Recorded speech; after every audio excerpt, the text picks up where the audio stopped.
여러분 안녕하세요. 이번 시간에는 그 송민정 변리사님을 모셔서 여러 가지 변리사에 대한 이야기를 들어보도록 하겠습니다. 간단하게 자기 소개해 주시면 감사하겠습니다. 네, 안녕하세요. 저는 2012년 제49회 변리사 시험 합격을 했고 지금은 8년 차인 변리사 송민정입니다. 아, 그럼 변리사 되신 분 8년 되신 거예요, 그러면? 네, 거의 엄청 오래되셨네. 오래됐습니다. 그러면은 보통 그 예전에 그 변리사 시험 공부하실 때 한 몇 년 정도 공부하시고 시험 붙으신 거예요, 그러면? 저는 이제 대학교 졸업하고 한 3년 정도 했고요. 대부분 이제 친구들 보면은 2년에서 3년이 평균 기간이고 요즘은 거의 이제 대학교에서 뭐 1학년, 2학년 휴학하고 하는 경우가 많아서 점점 그 합격자 나이대가 어려지고 있어요. 그러시면 이제 그 전공이 화학과 하셨잖아요. 그럼 그때 그 자연과학기론 그건 잘 보였어요, 그때? 저 때는 이제 49회 1차 때 많이 자연과학 그 대란이 일어나서 대란은 또 무슨 말이에요, 이제 그게? 그 40점 밑으로 이제 점수가 나오면 아무리 총점이 높아도 이제 떨어지는데 아. 거기서 이제 총점이 높았지만 자연과학에서 많이 떨어지는 1차 자연과학 분들이 개론? 엄청 많았어요. 근데 이제 다행히 저는 좀 자연과학 점수가 나쁘지 않아서 합격을 했습니다. 그럼 그때 공부할 때 어떻게 공부했어요, 자연과학기론은? 이제 원래 자연과학이 물화생지 4과목이 있는데 물화생지, 네, 물리화학, 생물, 지구과학. 생물, 지구학 이렇게 있는데 저는 이제 딱 처음부터 물리는 할 수 없는 제 범위라는 걸 그래요? 판단을 하고 이게 40문제가 나와요? 1차가? 네, 그래서 10문제, 10문제, 포기하고 간 10문제. 거예요? 그래서 물리는 이거는 이제 그 공부를 하는 시간보다 차라리 다른 쪽으로 공부를 하자 그래가지고 이제 전략적으로 물리를 포기하고 나머지 3과목을 그럼 세 가지는 다 잘해야 될 거 아니에요, 그러면? 그래서 그나마 그 2과목 정도는 꼭 잡아야 되는 거고 나머지 1과목은 이제 좀 너무 이제 범위가 넓다 보니까 어느 정도는 해야 돼요. 맞다. 그러면 예전에 그 시험 합격하신 다음에 뭐 검토위원? 뭐 이런 것도 갔다 그랬는데 그 검토위원은 뭘로 가는 거예요? 그거 뭐 2차 시험 점수? 뭐 이런 걸로 가는 거예요? 아니면 어떤 식으로 가는 거예요, 그게? 이제 그 변리사 1차 시험이 있고 2차 시험이 있는데 각각 그 출제자랑 같이 검토위원으로 전년도 합격자가 같이 참석을 해요. 그래서 1차 시험은 그 당일년도 전년도 1차 시험 이게 8년 전에 갔다 오신 거죠, 지금 벌써? 그렇죠. 8년 전 8년 전인데 이제 전년도 1차 합격자에서 이제 5순위 점수 높은 사람들? 점수 높은 사람들 순으로 이제 뽑고 이제 안 되는 친구들도 있고 이러니까 점점 이렇게 내려가면서 연락을 해서 검토위원으로 들어가고 지금은 어떤지 모르겠는데 옛날에 이제 부산에서 한 일주일 정도 숙박을 하면서 이제 외부랑 아예 단절된 상태에서 숙박을 하면서 검토를 했었습니다. 그럼 검토위원 하면 뭐 재밌어요? 생각보다 이제 얘기를 들었을 때는 되게 재밌게 많이 한다는 들었는데 생각보다 많이 일이 할 게 많았어요. 이제. 그래? 네, 일주일 내내 그 모든 문제에 대해서 풀어보고 검수하고 보고 좀 마지막 그 하루 좀 자유로웠던 것 같아요. 그러면 가서 화학을 보신 거예요? 이제 저는 화학 담당이긴 했는데 결국에는 모든 그 검수위원들이 모든 과목을 같이 검토를 했었어요. 이제 사람들이 이제 변리사 시험에 합격을 하면 보통 수습 기간 때 지나고 그다음에 주로 취직은 어떤 방식으로 구하나요, 그러면? 이제 합격을 하면은 한 달 정도 특허청에 연수를 받고요. 그 다음에 이제 그 특허사무소에 들어가게 되는데 그 연수가 언제부터 받죠, 그게? 이제 특허청 연수 끝나고 바로 바로 이제 이제 학교로 복귀하는 친구들 말고는 대부분 이제 들어가고요. 그 이제 연수 기간 이제 특허사무소에 들어가게 되는 거죠. 말로 이제 수습 기간이라고 얘기를 하고.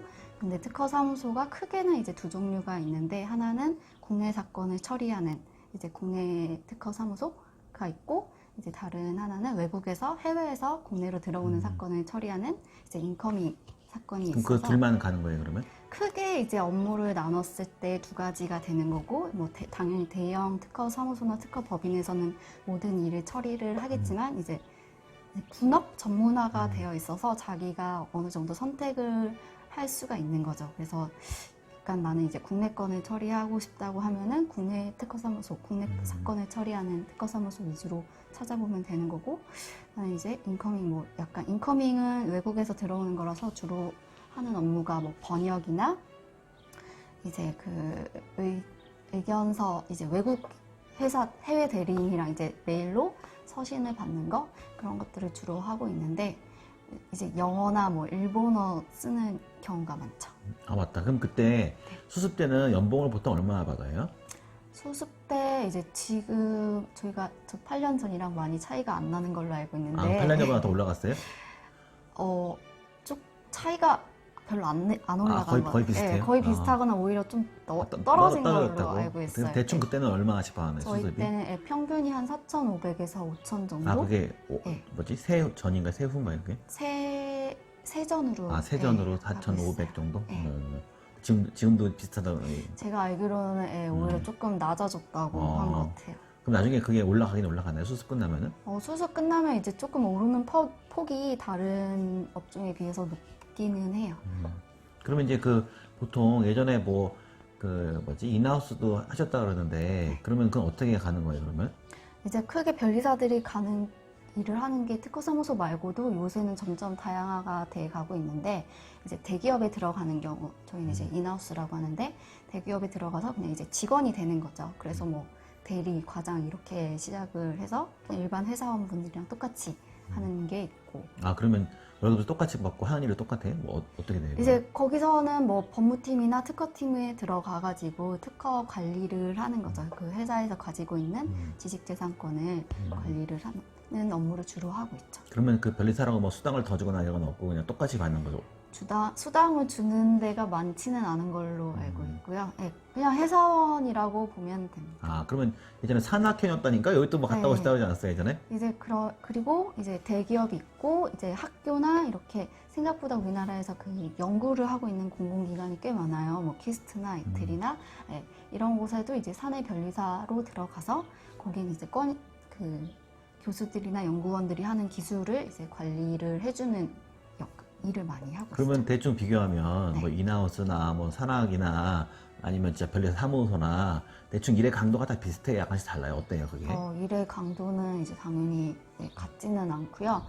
그냥 일반적으로 저희가 이제 얘기했을 때는 이제 국내특허사무소가 좀 일이 많은 아, 일이 많다고? 편이고, 이거 대기업 인하우스나 뭐 이제 대학교, 이제 은행에도 가요. 아, 은행에도 가요? 이게 근데 여기는 이제 출퇴근 시간이 정해져 있으니까 그것 때문에 이제 이 일이 국내 사무소보다는 이제 일이 적다고는 하죠. 아, 또 이제 사람들이 궁금한 게 가끔 이제 저한테 질문하는 게 문과 출신인데 변리사 공부를 하고 싶다는 사람들이 있거든요. 이거에 대해서는 어떻게 생각하세요, 그러면? 이제 저희가 그 변리사를 1년에 200명 정도 뽑고 있고요. 그 중에서 뭐 문과 출신, 법대나 다른 이제 상경계 출신은 거의 200명 중에서 한 3명에서 5명 아, 3명밖에 안 돼요? 네, 되고 있어요. 그래서 정말 뭐 하기 나름이긴 한데 일단은 극소수라는 거. 아, 그럼 취직이 안 되나요, 그러면? 아니요, 이제 이런 친구들은 이제 저희 이제 이과 그 기술 특허를 하는 것보다는 그 상표나 디자인 쪽으로 많이 이제 일을 하고 있고요. 지금 이제 상표나 디자인도 특허만큼이나 그 업무량이 많아지고 있어요. 이제 거의 이제 마지막이긴 한데 지금 이제 변리사 1차 시험 뭐 공부하려고 한 학생들이 지금 많이 있을 텐데 이렇게 꿀팁이라든지 어떻게 공부해라. 물론 좀 옛날 얘기는 하지만 옛날에 공부하시긴 했지만 뭐가 있을까요, 그러면? 저는 이제 그 변리사 공부할 때 뭐 체력이 막 좋지는 않아가지고 딱 일주일에 하루는 쉬고 6일 동안 꾸준히 하자 그렇게를 했었거든요. 그리고 이제 한 달 정도 됐을 때 이제 마음이 되게 컨트롤이 안 되잖아요. 그러면서 이제 하루에 1시간 정도 산책을 하면서 그 복기를 하면서 이제 준비를 했었는데 저는 그렇게 했었던 것 같아요. 이 마음 컨트롤이 되게 중요한 것 같습니다. 하여튼 뭐 바쁘신데 나와주셔서 감사합니다. 예, 고맙습니다. 네.